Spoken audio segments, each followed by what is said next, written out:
You sit across from them at a family table. They make the same cruel joke, cross the same boundary, deploy the same manipulations they have used for decades. And every therapist, every self-help book, every well-meaning friend has told you the same thing. Forgive them. Let it go. Holding on to anger is like drinking poison and expecting the other person to die. But Carl Jung understood something that greeting card morality refuses to admit. The human psyche does not heal on command. And forgiveness, offered to a person who has not earned it, is not a virtue. It is a dangerous psychological inflation, a human being attempting to play God. By the end of this video, you will understand the exact mechanism by which premature forgiveness keeps you psychologically imprisoned inside the family that broke you. You will understand why your body revolts every time you try to let it go. And you will understand why walking away without offering absolution is sometimes the only act of psychological survival available to you. But first, we need to talk about what actually happens inside your nervous system when you try to forgive someone your body still recognizes as a threat. You read the books on radical forgiveness. You wrote the journal entries. You sat with your eyes closed and tried to release the resentment through your breath, through your tears, through sheer willpower. You told yourself that you were doing the spiritual work, that you were evolving, that only a weak person would hold on to anger when the enlightened path was to let it dissolve. And then you went home for the holidays. And they crossed the same line they have always crossed. And a cold, heavy sickness dropped into your stomach so fast it felt like your organs were rearranging themselves. Your mind said you had forgiven them. Your body treated them like an active predator. You left that gathering feeling worse than you did before you started the forgiveness work. And the worst part was not the violation itself. The worst part was the shame, because you had convinced yourself you were past this. You had done the meditation, the journaling, the inner child work, and your body simply refused to cooperate with the story your mind was trying to tell. Jung understood exactly why this happens, and his explanation has nothing to do with how hard you tried or how spiritually mature you are. He taught that a purely intellectual resolution cannot override the deep reality of the unconscious. And this principle does not bend for good intentions. The conscious mind can construct any narrative it wants. It can declare forgiveness. It can announce peace. It can write the letter and burn it ceremonially and post about the experience online. It can repeat, "I release you 1,000 times in a dark room with candles and conviction." But the unconscious is not listening to speeches. The unconscious is not moved by affirmations. The unconscious is tracking threat. And when the person sitting across from you at that table has demonstrated through decades of consistent behavior that they will violate your boundaries the moment you lower them, your unconscious does not care what your journal says. It cares about survival. The sickness you felt was not a failure of your empathy. It was your nervous system actively refusing to participate in a lie. Your body was telling you the truth your mind was not yet willing to hear, that this forgiveness was not forgiveness at all. It was a performance, a desperate attempt to resolve through willpower what can only be resolved through genuine transformation, and not your transformation, theirs. And the reason you keep trying, the reason you go back to the books and the breathing exercises and the affirmations, is because the alternative feels unbearable. If you cannot forgive them, what does that make you? A bitter person?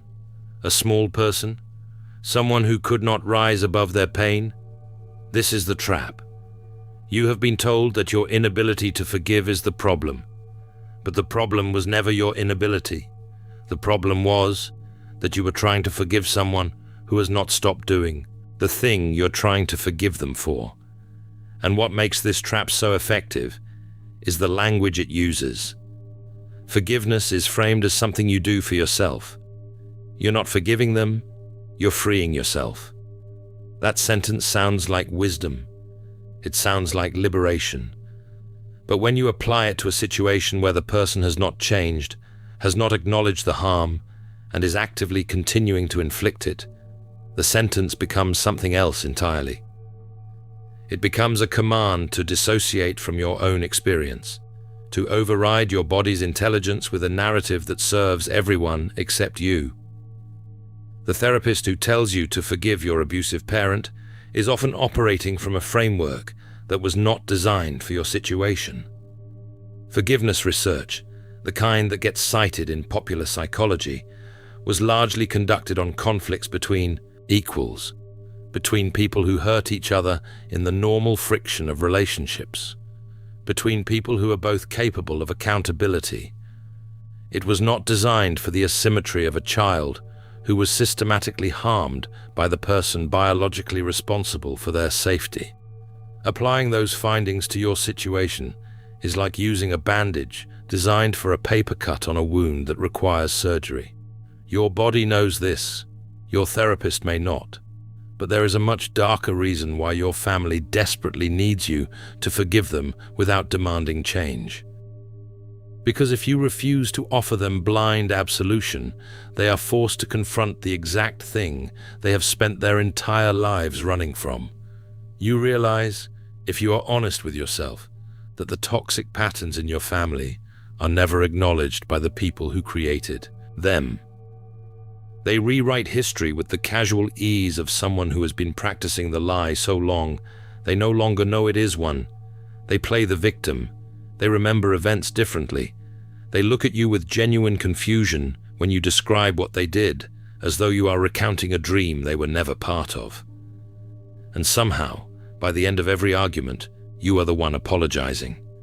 You leave the interaction carrying a heavy, suffocating shame, while they walk away looking perfectly calm and unbothered. And the shame does not feel proportional to anything you actually did. It feels ancient. It feels inherited. It feels like you have been holding it since before you had the language to name it. Jung observed this mechanism with a precision that, when you first encounter it, feels like someone turned on a light in a room you had been stumbling through for years. The mechanism is not metaphorical. It is not a poetic way of describing bad vibes. It is a specific, observable psychic phenomenon that Jung documented across decades of clinical work, and it operates with the reliability of gravity. He recounted a case study of a theologian, a man whose public life was irreproachable, a man of God, a man without visible flaw. But Jung noticed something peculiar. The man's son had begun forging checks, engaging in petty crime, living out a darkness that seemed entirely disconnected from his upbringing. Jung's diagnosis was devastating. The father had never rendered his sins to consciousness. He had buried his shadow so completely that it appeared to have vanished, but it had not vanished. It had simply migrated. The darkness the father refused to acknowledge was being lived out unconsciously and compulsively by his son. The child was being punished for the father's unlived sins, and this is the mechanism operating underneath the guilt you cannot explain. The shame that attaches to no specific action of your own. The feeling that you have done something terribly wrong, but when you search your memory for the crime, you find nothing. You have been living inside this feeling since childhood. It was there when you woke up in the morning before anything had happened. It was there at school, sitting in your chest like a weight you could not name. It was there in every relationship you entered, this baseline conviction that you were somehow fundamentally at fault for something you could not identify. Because the crime was never yours. It was the unacknowledged darkness of your parents. Empaths aren't broken, they're alchemists in progress. The alchemist's path gives you drills, Jung-based boundaries, and 3 exclusive chapter videos to turn overwhelm into clarity. By Surreal Mind, 236-page downloadable ebook, in stock. Begin now at thesurrealmind.com. Handed down to you like a family heirloom nobody talks about, but everyone can feel. You are acting as the psychic landfill for your family.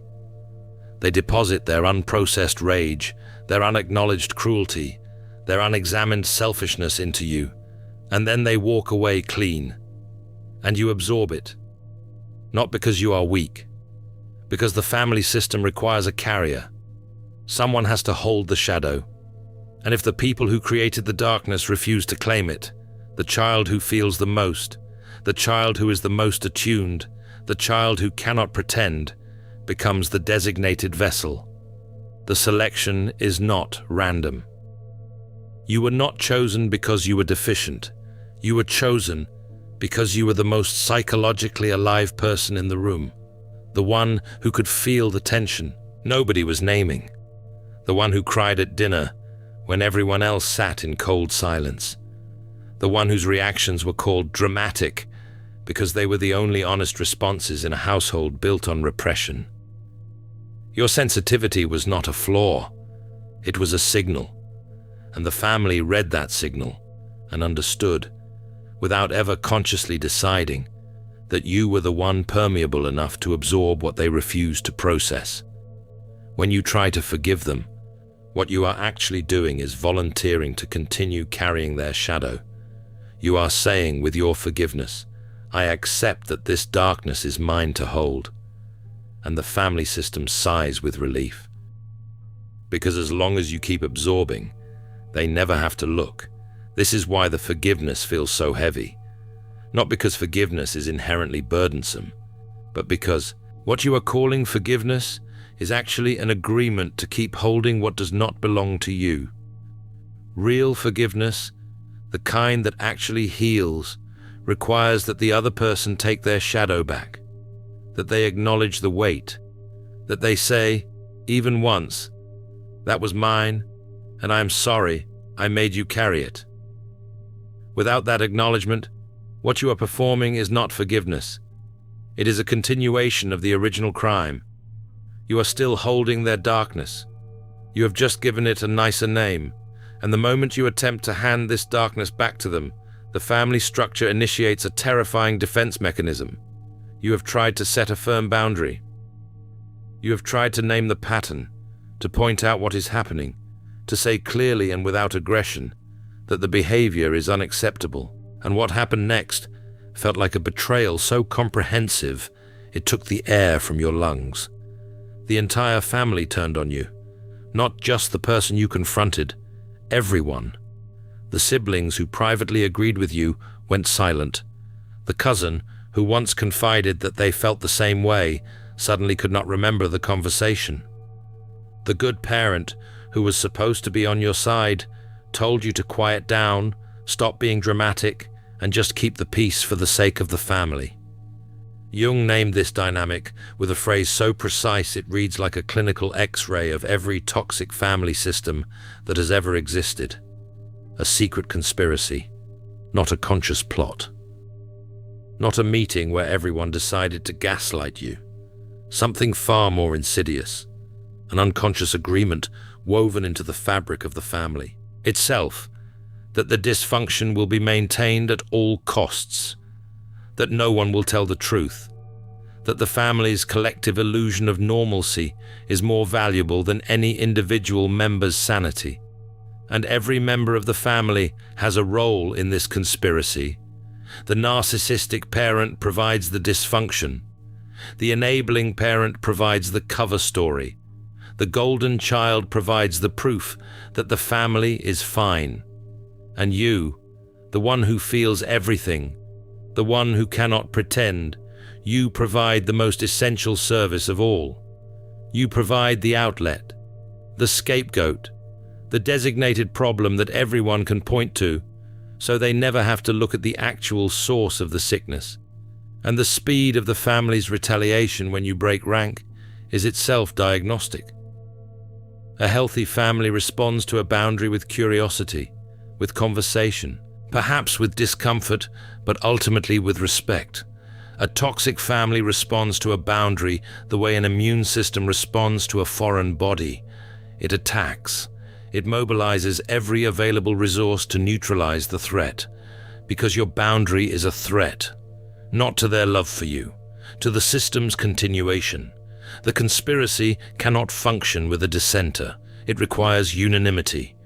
And your refusal to keep playing your role is experienced by the family not as a personal choice, but as an existential crisis for the organism they have all agreed to feed. Keeping the peace is the phrase they use. But Jung understood that this peace is not peace. It is a mutual agreement to betray life itself, to sacrifice the growth, the truth, and the inner freedom of every person in the household so that the system can continue operating without interruption. Your forgiveness is the currency that funds this operation. Every time you forgive without requiring change, you are signing your name to the conspiracy. You are confirming that the family's comfort matters more than your own sanity. You are telling the system that it can continue as it has always continued, because you will absorb the cost. The peace you are being asked to keep is the peace of a graveyard. Nothing grows there. Nothing changes. Nothing heals. The only thing that happens is that the living continue to serve the dead weight of a system that has been rotting from the inside for generations. And notice how the conspiracy recruits you. It does not use force. It uses love. It uses obligation. It uses the language of family itself. After everything we've done for you, blood is thicker than water. You only get one mother. These sentences are not arguments. They are spells. They are designed to bypass your critical thinking and activate the part of you that would rather die than be expelled from the tribe. Because for most of human history, being expelled from the tribe was death. Your biology still responds to the threat of family rejection as though your life depends on it. And the conspiracy knows this. It has been leveraging this biological vulnerability since before you could speak. Every holiday you attend out of obligation, every phone call you answer when your body tells you not to, every time you smile through a gathering where you are being systematically diminished, you are paying the membership fee for a club that is poisoning its members. And the fee is not money. It is pieces of yourself. Small pieces at first. A boundary you let slide. An insult you absorbed. A truth you swallowed instead of spoke. Until one day you realize you have given so many pieces away that you cannot remember what you look like whole. What happens when you try to rise above this conspiracy using only spiritual forgiveness is the trap Jung warned about most. Because trying to outlove a toxic system does not make you a saint. It makes you dangerous to yourself in ways you will not recognize until the damage is already done. And so you tried a different strategy. If you could not forgive them in person, you would forgive them from a distance. You would adopt a posture of absolute compassion. You would look at them with the eyes of someone who understood that they were wounded too, that they were acting from their own unhealed pain, that they did not know any better. You became the person at the family gathering who smiled serenely while chaos unfolded around you. The person who said, "I have compassion for their journey," while your stomach churned. The person who adopted a spiritual vocabulary so complete it functioned like armor. You did not have boundaries. You had energetic awareness. You did not feel anger. You felt activation. You did not hate them. You understood them. And underneath this angelic exterior, something was growing that you could barely admit to yourself. A creeping, icy superiority. You began to look at them with a kind of clinical distance that felt like wisdom, but tasted like contempt. You secretly ranked yourself above them. You had done the work. They had not. You had evolved. They were still trapped. You floated above the family system like a benevolent observer, and you mistook that floating for freedom. Jung had a name for this state. He called it inflation. Inflation occurs when the human ego identifies with something transpersonal. When a finite, limited, mortal human being begins to channel the qualities of a god, an archetype, a force that exceeds the boundaries of what any single person can actually contain.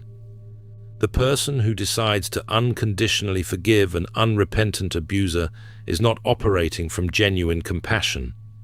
They are operating from an inflated ego that has confused itself with the divine, because unconditional forgiveness is not a human capacity. It is a theological concept. It belongs to a being that exists outside of time, outside of consequence, outside of a body that can be damaged. When a human being attempts to perform unconditional forgiveness, they are not being spiritual. They are being grandiose. They are playing God to avoid the terrifying vulnerability of simply being a person who was hurt and is angry about it. The signs of inflation are specific. You begin to feel a strange detachment from your own body. The anger that used to burn now feels distant, as though it belongs to someone less evolved. You speak about your family with a practiced calm that impresses other people, but leaves you feeling hollow.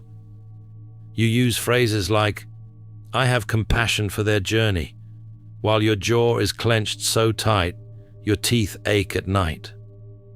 The inflation does not feel like arrogance. It feels like transcendence, and that is exactly what makes it so dangerous, because the person caught in inflation cannot see it. They are standing inside the distortion, looking out at a world that seems small and manageable, not realizing that the smallness is an illusion created by their own unearned altitude. The anger is the key, because underneath every forced forgiveness is an anger so legitimate, so proportional, so entirely justified that it terrifies the person feeling it. The forgiveness is not a resolution of the anger. It is a lid placed on top of the anger so that you never have to feel how enormous it actually is, so that you never have to sit with the full, devastating weight of what was done to you and admit that it was wrong, that it mattered, that it damaged you, and that the person who did it does not care. Your unconditional forgiveness is actually a defense mechanism, a spiritual bypass so elegant it fooled even you.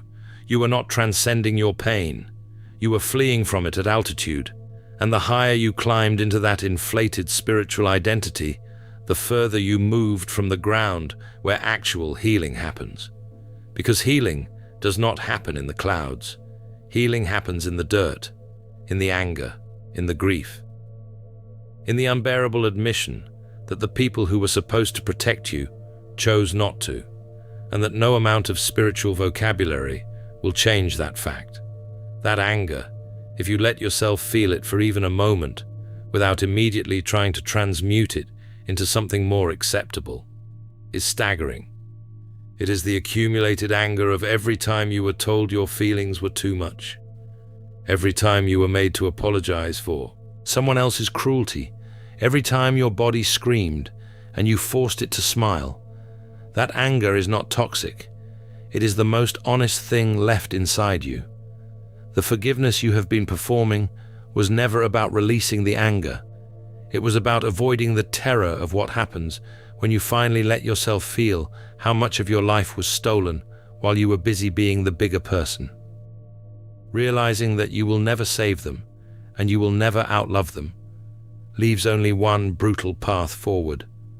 The guilt you feel for walking away is not proof that you failed. It is the exact cost of your psychic survival. Jung wrote about this cost with the unflinching clarity of someone who had watched it extract its price from patient after patient across decades of clinical work. He said that the development of personality is at once a charisma and a curse, because its very first fruit is the conscious and unavoidable segregation of the single individual from the undifferentiated and unconscious herd. Read that again. The first fruit, not a later consequence, not an unfortunate side effect. The very first thing that happens when you begin to individuate, when you begin to become a whole and conscious person, is that you are cut off from the group.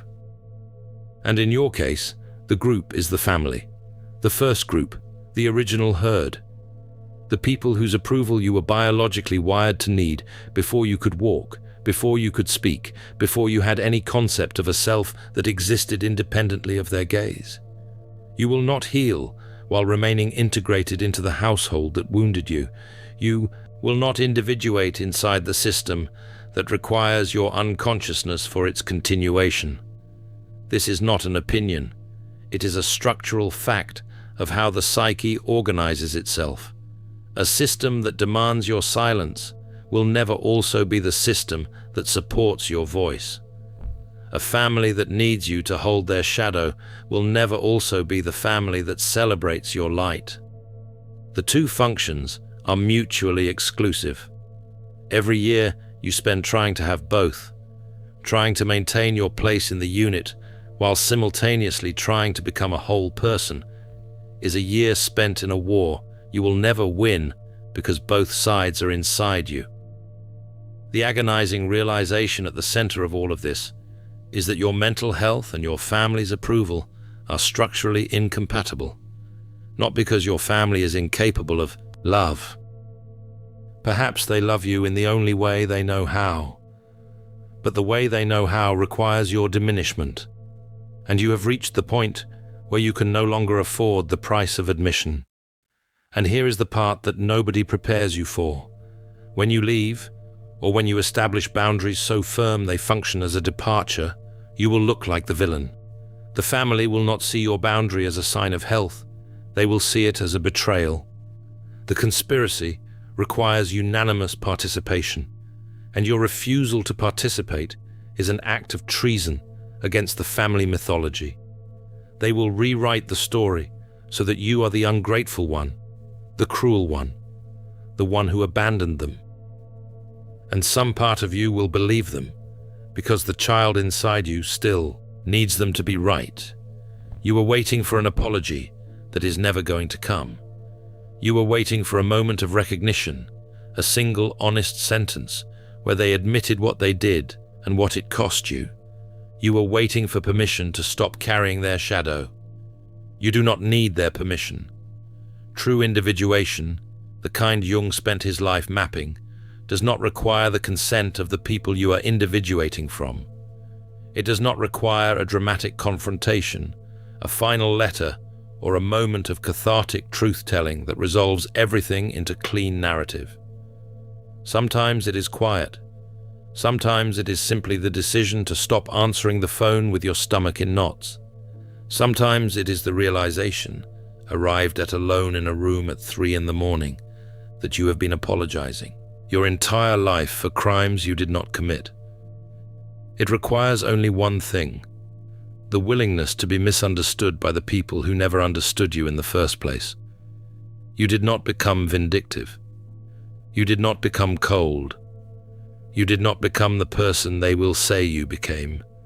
You finally became sovereign, and the grief you feel, that enormous wordless grief that does not match any specific event but seems to encompass your entire history, that grief is not a sign that you made the wrong choice.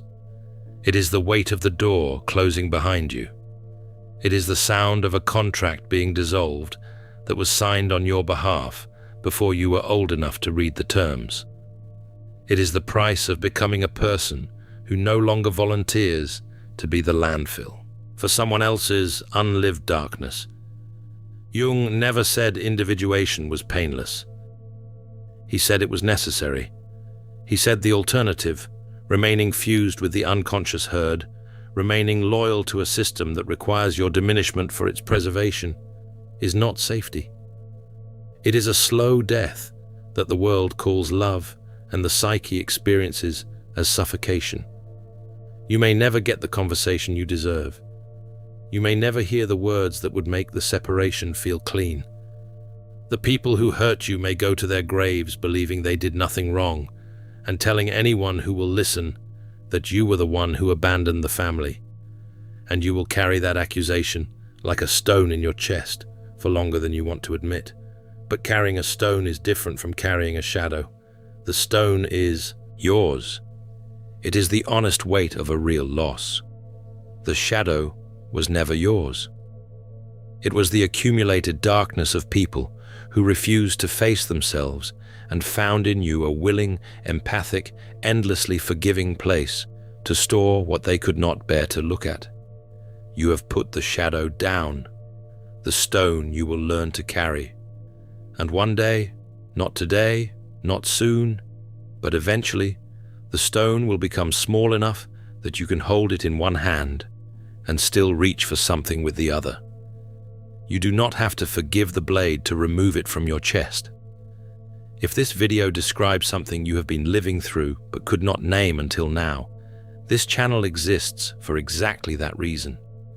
We go where the surface-level content refuses to go. Subscribe if you want to keep going deeper. And if there is someone in your life who is still trapped inside the forgiveness lie, who is still forcing themselves to swallow what their body keeps trying to reject, send them this video.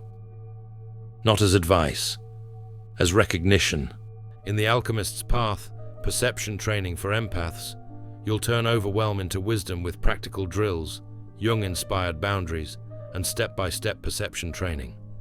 This guide includes 3 exclusive chapter videos to deepen each lesson.